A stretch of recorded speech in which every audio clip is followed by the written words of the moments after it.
वशात प्रारब्ध वशात या भगवद इच्छा वशात भारी से भारी रोग प्रतिकूलता दुख उसे आके घेर ले तो वो निर्विकार मन से भोगने का तात्पर्य है कोई शिकायत नहीं, कोई प्रश्न नहीं, बस चुपचाप भोगे जा रहा है। और केवल चुपचाप ऐसे नहीं भोगे जाए कि अब क्या करें, आप समर्थ हो, भोगवा रहे हो तो भोगना पड़ेगा, नहीं, आपकी बड़ी कृपा है। तत्तेनुकंपाम सुसमीक्ष माणो, ये केवल महाभागवत भगवत चरणारविंद आश्रित की ही बात है। क्षण क्षण में भयानक विपरीत परिस्थिति है, लेकिन उसके हृदय में क्या आ रहा है? ये नहीं आ रहा कि आप तो सर्व सामर्थ्यशाली हो, आप ऐसा रोग क्यों दिए, आप दुनिया को दे देते, हमें क्यों दिए, हम तो आपके भगत हैं, इतने माला जब, ऐसा नहीं। प्रतिपल हो, बड़ी कृपा है प्रभु आपकी, हम पर बहुत कृपा है आपकी। प्रतिपल आपकी कृपा मनाता हुआ आए हुए प्रारब्ध भोग को, विपरीत परिस्थिति को वो हंस करके निर्विकार भाव से सहता रहता है, भोगता रहता है। प्रेम पूर्ण हृदय, गदगद वाणी, पुलकित शरीर से प्रतिपल अपने आप को प्रभु के चरणों में समर्पित करता रहता है। पक्का ऐसा ही होता है, चाहे जितना कष्ट हो। जिसका अपनापन प्रभु से हो गया है, थोड़ी थोड़ी देर में, बाहर से नहीं अंदर से ऐसे होता रहता है, देखते रहना प्रभु मैं आपका हूं, प्रभु मेरे में तो कोई सामर्थ्य नहीं है, अब आप देख लो प्रभु। थोड़ी थोड़ी देर में मन वचन कर्म से शरणागत होते हुए भी बार बार शरणागत होता रहता है, समर्पित होते हुए भी वो बार बार समर्पित होता रहता है। आए हुए दुख को, आए हुए प्रारब्ध को निर्विकार भाव से भोग लेता है और उस समय भी प्रभु की कृपा मनाता है।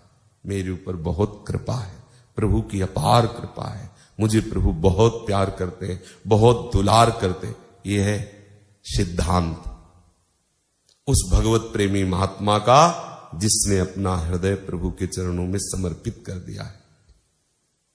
प्रेम पूर्ण होता है।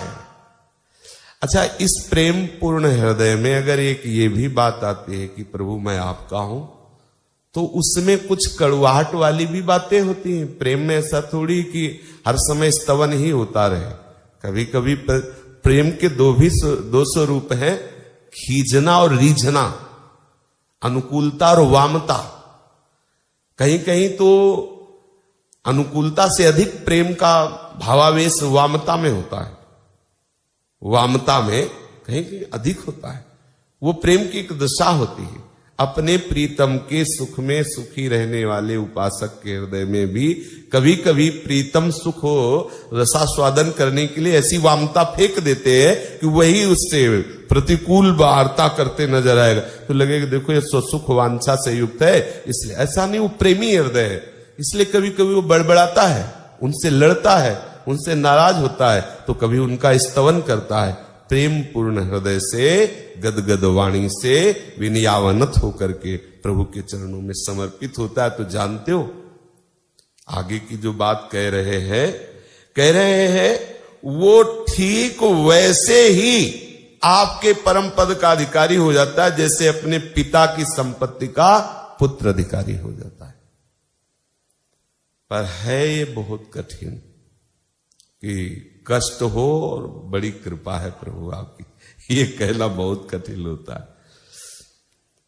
प्राण जब व्याकुल हो, शरीर पीड़ा में हो, बुद्धि शिथिल हो, कोई पास न हो, और उस समय भगवान नाम जब चल रहा हो और गदगद कंठ से पुकार रहा हो, हे कृष्ण आपकी अपार कृपा है। यह है महाभागवत का स्वरूप।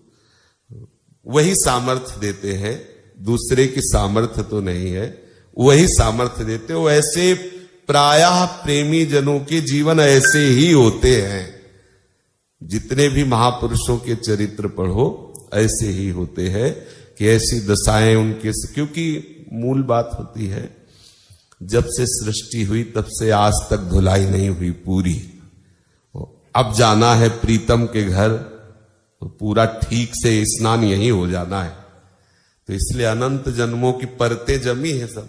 तो धुलाई जब अब इतनी जल्दी जाना है, इतनी बड़ी जगह जाना है, इसलिए थोड़ी भी कहीं गंदगी न रह जाए, इसलिए बड़े बड़े पार्षद भेजे जाते हैं, कैंसर, किडनी, ये वो, चल धुलाई करो उसकी।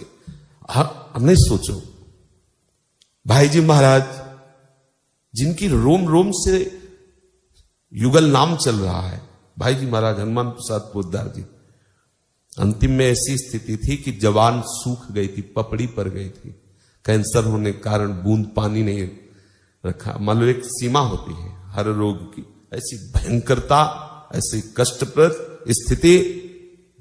अब महापुरुष, अब पूछो श्री कृष्ण से, महाराज एक नाम जब पूरे त्रिभुवन को तार देता है, ऐसे महापुरुष ये क्यों? पूरे आज अनंत जन्मों का है, और बीच में उनका तो काम हो गया और शरीर रहित है, भाव रहित है।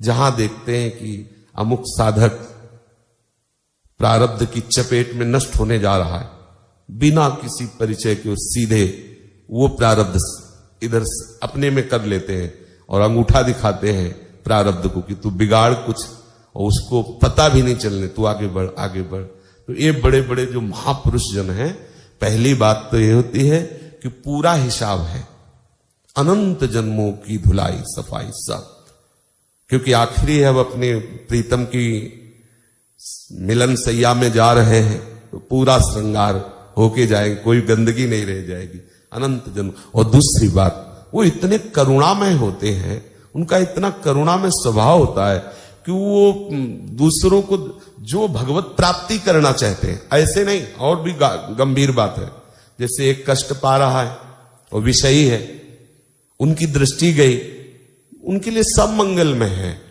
लेकिन उनका संकल्प नहीं बनेगा, ध्यान रखना। और एक है भगवत प्राप्ति के लिए प्रयासरत है, प्रारब्ध आकर के उसे नष्ट करना चाहता है, अब वो बिना किसी प्रार्थना के वो संकल्प कर देंगे और उस प्रारब्ध को नष्ट कर देंगे, या प्रारब्ध को स्वयं भोग लेंगे और उस उपासक की उपासना में बाधा भी नहीं पड़ने देंगे और उसे जानने भी नहीं देंगे।